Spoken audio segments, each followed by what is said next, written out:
नमस्कार किसान साथियों आज जो हमारा खीरे की जो हार्वेस्टिंग है वो चालू हो गई है। और जो हमारे खीरे हैं वो 55 दिन के हो गए हैं, क्योंकि हमने जो 15 जनवरी ने जो खीरे की बुआई की थी उस टाइम सर्दी के टाइम चल रहा था, जिस बर्फ पड़ रही थी। तो अब जो हमारे हार्वेस्टिंग है वो 55 दिन में चालू हो गई है। अगर हम बरसात के टाइम खीरे की बुआई करते तो जो हमारी हार्वेस्टिंग है वो लगभग 30 से 35 दिन में स्टार्ट हो जाती। अब जैसे कि सर्दी का मौसम था तो उस समय अब जो हमारी क्रॉप को जो फर्स्ट हार्वेस्टिंग के लिए 55 दिन लगे हैं। और हम आपको दिखाएंगे भी कि हमारे जो खीरे की जो क्वालिटी है वो क्या है। और जो हमारे किसान साथी है, जो हमारे आसपास के गांव के जो लोग हैं, वो हमारी जो क्रॉप है उसको देखने के लिए आए हैं और प्रॉपर बीच बीच में आते भी रहते हैं। तो आज हम उनका रिव्यू लेंगे कि हमारी जो क्रॉप है कैसी चल रही है, किसी प्रकार कोई समस्या है या नहीं है, और जो हमारा प्रोडक्शन है, जो क्वालिटी है फ्रूट की, वो कैसी है। तो हम उनसे आपका परिचय कराएंगे। तो ये हमारे अंकल जी है, ये हमारे जो क्रॉप है लगभग 6-7 दिन में एक बार आते रहते थे। तो हम उनसे पूछेंगे। अंकल जी नमस्कार। नमस्ते बेटा। आप ये बताओ कि जैसे आप यहाँ पे आते रहते हो तो कभी किसी प्रकार कोई समस्या लगी हो क्रॉप में कि भाई इसमें कोई समस्या है, कोई जैसे कि इंसेक्ट वगैरह हो या फिर किसी प्रकार कोई समस्या है? भाई मेरे पास 50 बीघा किसान हूँ मैं। और जो मैंने इसको ये देखा है, लड़का बहुत मेहनती है। और इसने जो हमको सिखाया है, वास्तव में किसान का मतलब की चीज़ सिखाई है और बहुत बढ़िया है। 55 दिन के अंदर ये खीरा तैयार कर दिया इसने।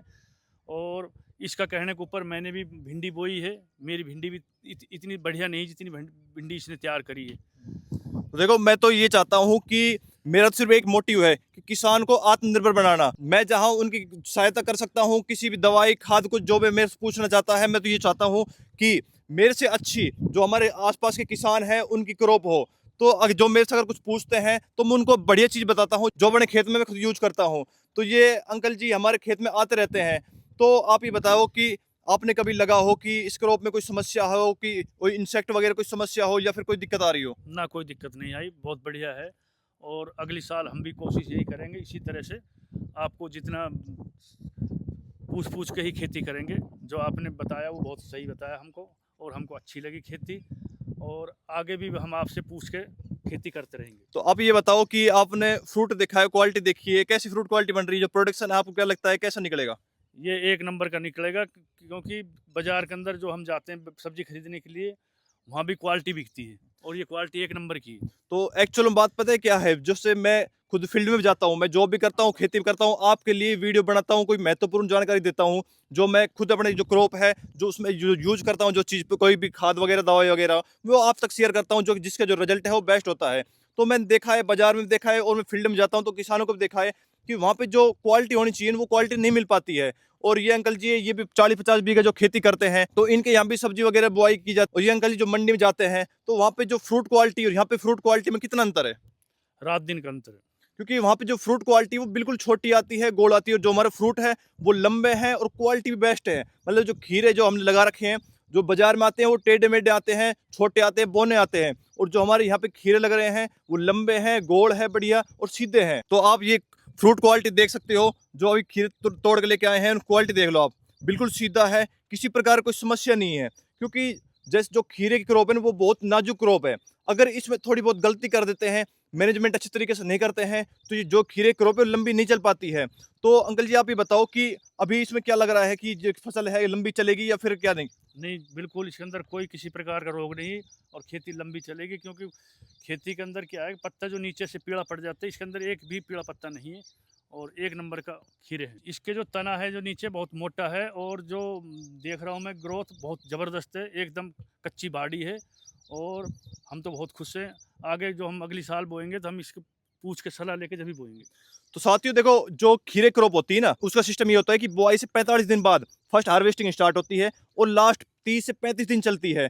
तो हम कोशिश करेंगे कि उसको 45 से 50 दिन तक या फिर 2 महीने तक, हार्वेस्टिंग जब शुरुआत होगी, जब लास्ट हार्वेस्टिंग होगी, हम इसको जितना हो सके तो लंबा चलाएंगे। तो अभी मैं आपको कुछ क्लिप है जो इस वीडियो में लगा दूंगा और मैं दिखाऊंगा कि हमारी जो क्रॉप है उसका जो फुटाव है कितना बढ़िया है, और जो क्रॉप है, जो उम्मीद है हमारी कि वो लंबी चलने की है, कि लगभग 1.5 से 2 महीने जो हमारी क्रॉप है जो खीरे की चलेगी। अगर जितनी लंबी अपने खीरे क्रॉप चलेगी तो उतना ही ज्यादा प्रोडक्शन देखने को मिलेगा, उतना ही ज्यादा अपना प्रॉफिट मिलेगा। तो हम कोशिश ये करेंगे कि अच्छा सा अच्छा खाद डालें और जो फ्रूट क्वालिटी है वो अच्छी देखने को मिले। साथ ही और भी किसान भाई आए हैं हमारे आसपास के गांव से, हमारे हमारे खुद के गांव से भी आए हैं।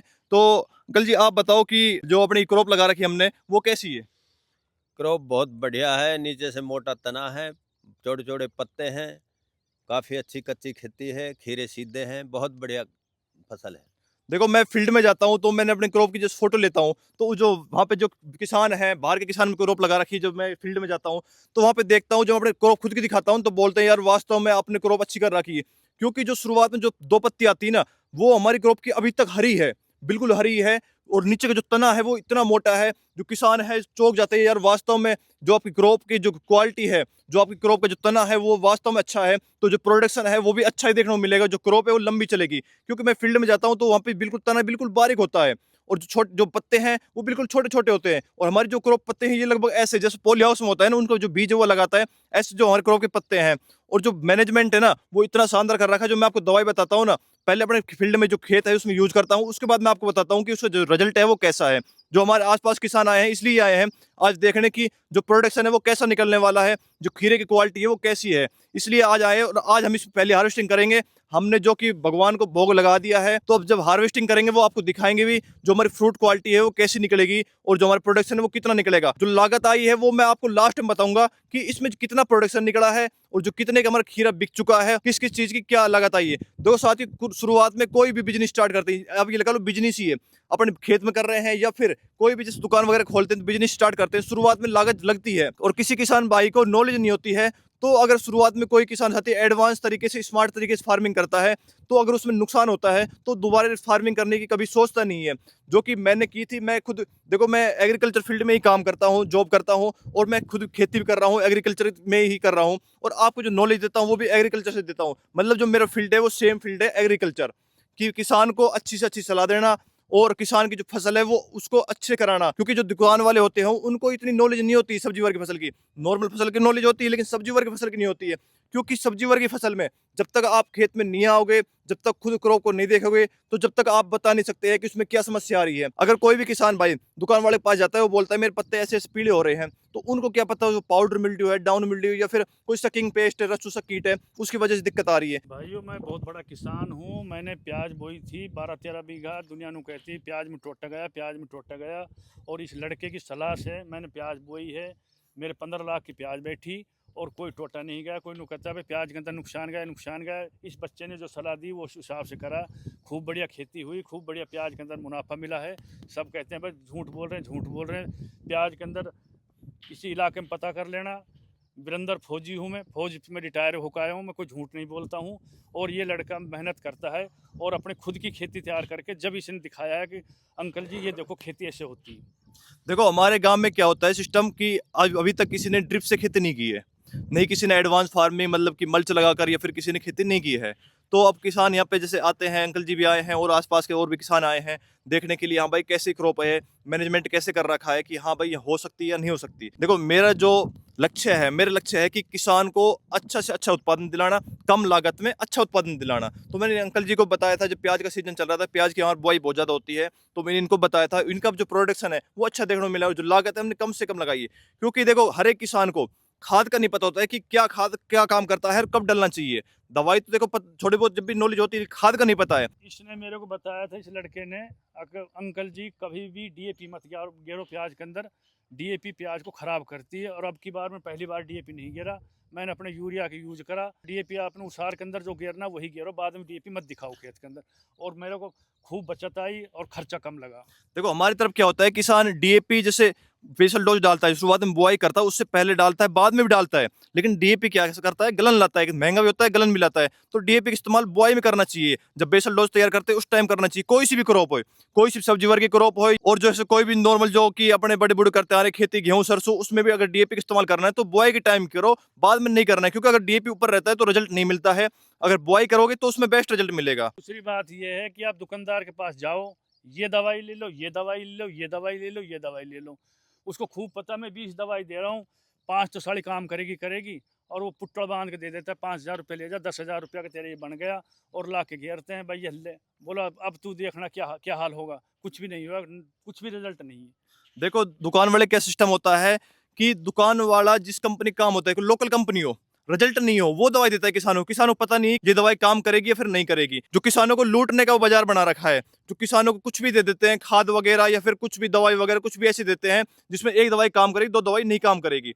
तो देखो अलग अलग इंसेक्ट के अलग अलग दवाई आती है, लेकिन अच्छी कंपनी लेकर भले महंगी हो। अब किसान किस पे मरता है? किसान मरता है कि सस्ती मिल जाए हमको और अच्छी मिल जाए। अगर सस्ती मिलेगी तो अच्छी नहीं मिलेगी, महंगी मिलेगी तो अच्छी मिलेगी।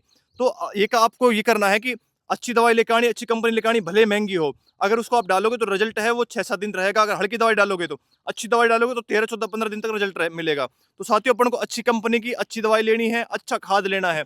लोकल खाद भी आता है 100 रुपये में, आपको 1900 एनपीके भी आता है और आपको 200 रुपये में आता है। लेकिन उसकी क्या है, रेट तो डाउन है लेकिन क्वालिटी हल्की है। अगर रेट जिसके हाई है उसकी क्वालिटी हाई है। तो आपको ओरिजिनल चीज लेनी है, अच्छी चीज लेनी है।